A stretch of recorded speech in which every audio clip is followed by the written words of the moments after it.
Hello students, welcome to civil step. आज हम science के मीन्स की सीरीज में डिस्कस करेंगे स्वर्ट के बारे में, surface water and ocean topography.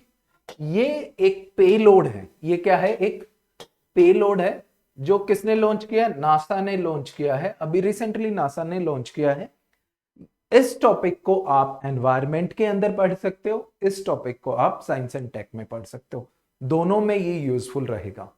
Fine, चलिए देखते हैं कि ये है क्या एक्चुअली में। स्वेट है क्या? हाँ जी, देखो नाम से पता लग रहा है surface water and ocean topography. ये एक आपका, अगर मैं बोलूं स्वेट क्या है, एक पेलोड है। ये क्या है? एक रडार सिस्टम। अगर आप सिंपल समझो तो रडार सिस्टम होगा। ये क्या होगा? रडार सिस्टम है। इसमें क्या होगा? जो आपका सैटेलाइट है, पेलोड है सैटेलाइट पे, वो क्या करेगा? के ए बैंड की इलेक्ट्रोमैग्नेटिक रेडिएशन को रिलीज करेगा और वो रेडिएशन रिफ्लेक्ट बैक होंगी। उस बेसिस पे data of water bodies of the world will be stored. उस डेटा से साइंटिस्ट डिफरेंट टाइप के कंक्लूजन निकालेंगे और हम देखेंगे कि how it will help in climate change studies, how it will help in disaster management like flood और droughts, उनमें कैसे हेल्प करेगा। फाइन, अब देखो इसमें अगर मैं बात करूं, जो डेटा होगा वो radar sweeps of the planet at least twice every 21 days, मतलब हर 21 दिन में पूरे के पूरे वर्ल्ड को 2 बार स्वैप कर लेगा वो पेलोड। देखिए, इससे देखिए आपको। हाँ जी, हाँ जी। और ये क्या है? कौन से बैंड में काम कर रहा है? के ए बैंड। इसको कैरिन भी बोलते हैं। क्या बोलते हैं? कैरिन। आपका के ए रडार इंफ्रोमीटर, के ए बैंड रडार इंटरफेरोमीटर। इसका काम है कि जो सिंपल सी बात है, इमेज लेना, किसकी? टोपोग्राफिकल इमेजेस होंगी, किसकी? आपकी ओशियन की, आपके डिफरेंट लेक्स की। और उसका रीजन है के ए बैंड को क्यों यूज कर रहे हैं ये? इसका रीजन है कि ये क्लाउड्स को पेनिट्रेट कर पाएगा। क्लाउड्स को पेनिट्रेट करेगा तो इस पे वेदर कंडीशंस का कोई इफेक्ट नहीं होगा। चाहे वो रेनी वेदर हो, चाहे वो कैसा भी वेदर हो, आपको 24 घंटे सिग्नल्स मिलेंगे। ये देखिए, हाँ जी, सिंपल इससे आपको समझ आएगा कि ये कैसे फंक्शन करेगा। देखो ये रडार है, सिग्नल आ रहा है, एक स्वैप में कवर किया, ऐसे करके डिफरेंट स्वैप्स होंगे और अराउंड 21 डेज में 2 बार ये पूरी की पूरी अर्थ को कवर कर लेगा। 90% ऑफ जो अर्थ की वाटर बॉडीज है, 90% ऑफ अर्थ की बॉडीज इससे कवर हो जाएंगी, चाहे वो ओशियंस है, चाहे वो लेक्स हैं, चाहे वो रिवर्स हैं। सो ये डाटा पहले, जो रेजोल्यूशन है इसका पहले बहुत कम होता था ऐसी रडार्स का। इस टाइम हाई रेजोल्यूशन में ये डाटा अवेलेबल होगा। और हाई रेजोल्यूशन में डाटा अवेलेबल होने के कारण क्या है कि जो उसको स्टडी करने में आप बारीकियां पकड़ पाओगे। समझ रहे हो इस बात को कि छोटी छोटी चीजें हमें समझ आएंगी। और इसकी अब कैसे काम करता है ये अभी दिख रहा है ना। देखो सिग्नल गया, सिग्नल वापस आया, सिग्नल गया, सिग्नल वापस आया। और ये क्या है? एक लगभग, अगर मैं बात करूं 50 किलोमीटर का स्वेथ ऑन एवरेज होगा और वो बार बार ओवर द अर्थ रिवॉल्व करता जाएगा, जिसके कारण अराउंड 10.5 डेज में एक पूरे के पूरे अर्थ का सरफेस कवर कर लेगा और 21 डेज में लगभग 2 बार ये अर्थ के सरफेस को कवर कर लेगा। उसकी इमेजेस हमें मिल जाएगी। इतना फ्रीक्वेंट पहले, इतने रेजोल्यूशन पे और इतना फ्रीक्वेंट डाटा अवेलेबिलिटी अभी तक नहीं थी। इसलिए ये गेम चेंजर होगा। इसलिए ये क्या होगा? गेम चेंजर होगा। फाइन, चलिए देखिए इसमें जैसे क्या है, रडार के 2 डिफरेंट फेजेस हैं, 2 डिफरेंट उससे रेडिएशंस रिलीज होंगी, 2 डिफरेंट आर्म्स हैं इसकी जिससे रेडिएशन रिलीज होगी। देखिए ये एक आर्म ये है, दूसरी ये है। इसके कारण क्या है, 2 अलग अलग 10 मीटर की दूरी से हैं, 2 अलग अलग डिफरेंट फेजेस में आपकी ये रेडिएशन होंगी। और जब ये सिग्नल वापस जाता है तो ये डिफरेंट फेजेस के कारण क्या है थ्री डायमेंशनल इमेज देता है। क्या देगा ये आपको?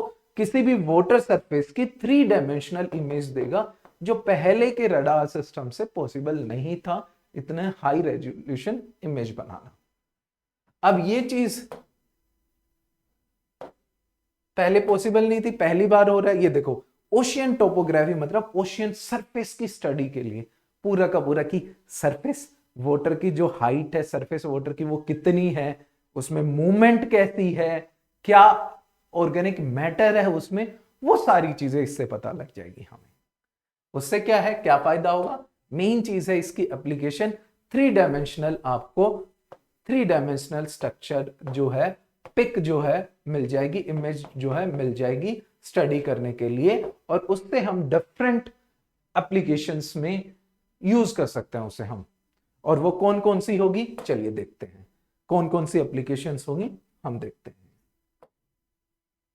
हाँ जी, देखो स्पेस से ऑब्जर्व करना है हमें विद ग्लोबल व्यू, सो ये मॉनिटरिंग ऑफ अर्थ सरफेस में हेल्प करेगी to understand the fresh water availability. हाँ जी, फ्रेश वाटर की availability, flood hazards, mechanism of climate change वगैरह समझने में हमें हेल्प करेगा। किसका? जो हमारा स्वर्ट से डाटा आएगा वो हमें हेल्प करेगा इन चीजों में। मैंने पहले भी बोला कि ये लगभग 90% ऑफ वाटर बॉडीज की स्टडी करने में हेल्प करेगा पूरे वर्ल्ड में, और इतने बड़े स्केल पे पहले ये चीजें नहीं होती थी। समझ रहे हो मेरी बात? चलिए,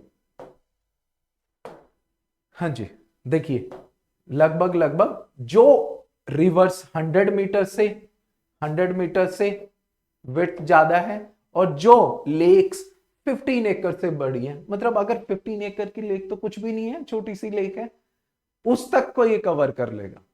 मतलब लगभग लगभग बड़ी छोटी सारी लेक्स, रिजर्वॉयर्स भी, जैसे तेरी डैम है वो बहुत बड़ा है, उसके भी ये क्या करेगा, स्टडी कर लेगा उसको भी। डिफरेंट डैम्स होंगे, रिजर्वॉयर्स होंगे, जो मैन मेड रिजर्वॉयर्स हैं वो भी, रिवर्स हैं। अब इसका फायदा क्या होगा? देखो रिवर्स में पानी सीजनल चेंजेस आ रहे हैं, ठीक है, एक साल से दूसरे साल कुछ चेंजेस आए, उसकी स्टडी हो जाएगी। वो किस कारण आए हैं? मेल्टिंग ऑफ ग्लेशियर्स के कारण आए हैं, क्या इशू है, कितने चेंजेस आए हैं, ड्राई कोई रिवर अपना पाथ चेंज कर रही है, या कुछ ऐसा इशू आ रहा है कि पानी की कमी होगी, वो ड्राई क्यों हो रही है, पहले से हमें पता लग जाएगा इन चीजों का।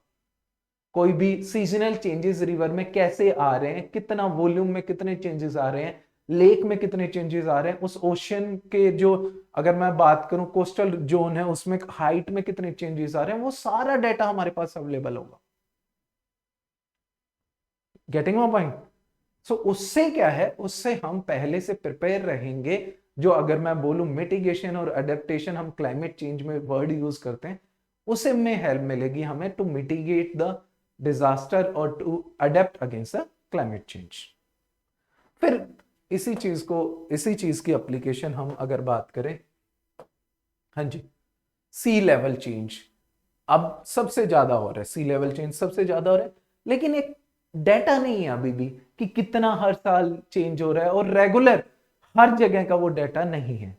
ये हमें 1 सेंटीमीटर तक के रेजोल्यूशन में सी लेवल चेंज बता देगा कि थोड़ा सा, अगर मैं बात करूं माइक्रोमीटर्स में भी अगर चेंज है, ये हमें बता देगा।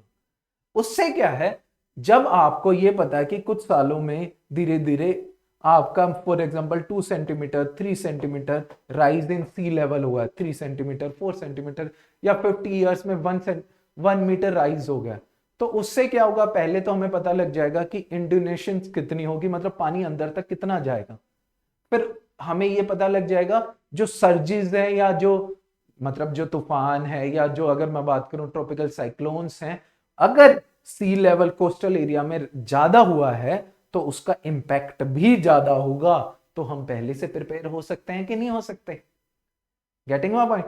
डिटेल में करनी है, अगर आपको कोई चीजें न्यूज में आई है तो आपको उसकी सारी चीजें पता होना चाहिए, how it will help to study the earth, और you can say water bodies of the earth, उसके एप्लीकेशंस क्या होंगे, और एप्लीकेशन बेस्ड ही क्वेश्चन सबसे ज्यादा आते हैं।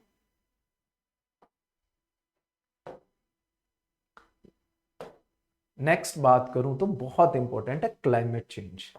ये बहुत से बच्चों को नहीं पता क्लाइमेट चेंज, ग्लोबल वार्मिंग हो रही है, उसके कारण क्या टेम्परेचर राइज हो रहा है, ज्यादा हीट अवेलेबल है एटमॉस्फेयर में, है ना।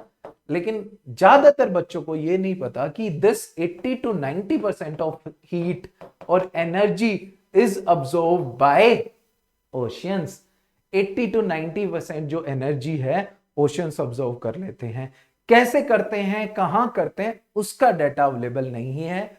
और स्वर्ट हमें वो चीज, जो ये सरफेस वाटर ओशियन टोपोग्राफी, हमें वो चीज एनालाइज करने में हेल्प करेगी कि कितना और कैसे एनर्जी चेंज, कैसे जो 80 to 90% जो है, जो ग्लोबल वार्मिंग के कारण एक्स्ट्रा एनर्जी आई है, ओशियंस कैसे उसे अपने अंदर ले रहे हैं।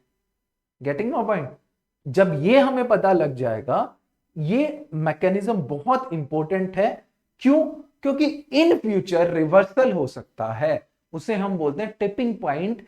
कि अब तक तो जो ओशियंस हैं वो किसका काम कर रहे हैं, वो मॉडरेटर का काम कर रहे हैं। जितना टेम्परेचर बढ़ना चाहिए था ना, उतना नहीं बढ़ा। क्यों नहीं बढ़ा? क्योंकि 80-90% ऑफ एनर्जी कौन कौन अपने अंदर ले रहा है? ओशियंस। ओशियंस उसको ऑब्जर्व कर लेते हैं। बट इन फ्यूचर ऐसा हो सकता है, रिवर्सल हो जाए इस चीज का, ओशियंस सिंक की बजाय सोर्स का काम करने लगे। मतलब ओशियंस विद द टाइम क्या करें? एनर्जी रिलीज करे, हीट रिलीज करे, और वो कहलाएगा आपका टिपिंग पॉइंट। और ये ग्लोबल वार्मिंग जैसे जैसे इंटेंसिफाई हो रही है, उसके साथ साथ इसके चांस बढ़ रहे हैं। अगर ऐसा कुछ हुआ तो this will be disaster for humanity, और you can say living beings, life के लिए ये डिजास्टर होगा। और उसको स्टडी करने में हेल्प करेगा हमें स्वर्ट। फाइन।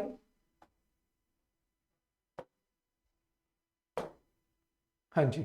दूसरा, छोटी छोटी चीजें जैसे क्या है, फाइन स्केल। देखो, जैसे जो मैंने बोला कि हीट अब्जॉर्प्शन करता है, तो अब तक हम बड़े लेवल पे ही चेक कर पाते थे। माइन्यूट लेवल पे वो चीज, कैसे करंट्स मूव कर रहे हैं, कैसे एडीज बन रही है, वो कैसे हेल्प कर रही है हीट अब्जॉर्प्शन में, वो चीजें हमें पता लगेंगी किससे? स्वर्ट के एनालिसिस से। अब फाइन स्केल पे ओशन को हम स्टडी कर पाएंगे, न्यूट्रिएंट कैसे मूव कर रहे हैं, कहां मूव कर रहे हैं न्यूट्रिएंट से, फिर हमें फिशिंग ग्राउंड्स का पता लगेगा, जो हेल्प करेंगे किसमें? फिशिंग में हेल्प करेंगे कि नहीं करेंगे? इकोनॉमिक डेवलपमेंट में हेल्प करेंगे। इन सेम वे, अगर कहीं क्रूड ऑयल डेब्रीज वगैरह, मान लो कोई टैंकर लीक हुआ है तो ऑयल स्पिल्स वगैरह होंगे, उनका भी हमें पता लग जाएगा। ट्रैकिंग पोल्यूटेंट्स, जैसे आपका प्लास्टिक पोल्यूशन हो रहा है ओशन में, वो सारी चीजें इसके एनालिसिस से हमें पता लग जाएंगी। Fine. This was topic about space research, जो सिलेबस में भी है। बट ये इंपॉर्टेंट क्यों है कि पहली बार ऐसा स्ट्रॉन्ग, मैं बोलूं, रडार सिस्टम आया है जो हाई रेजोल्यूशन पे 3D इमेजेस हमें देगा वाटर बॉडीज की। फाइन। चलिए, आज का सेशन हम यहीं ओवर करते हैं, नेक्स्ट सेशन में मिलते हैं। Thank you so much.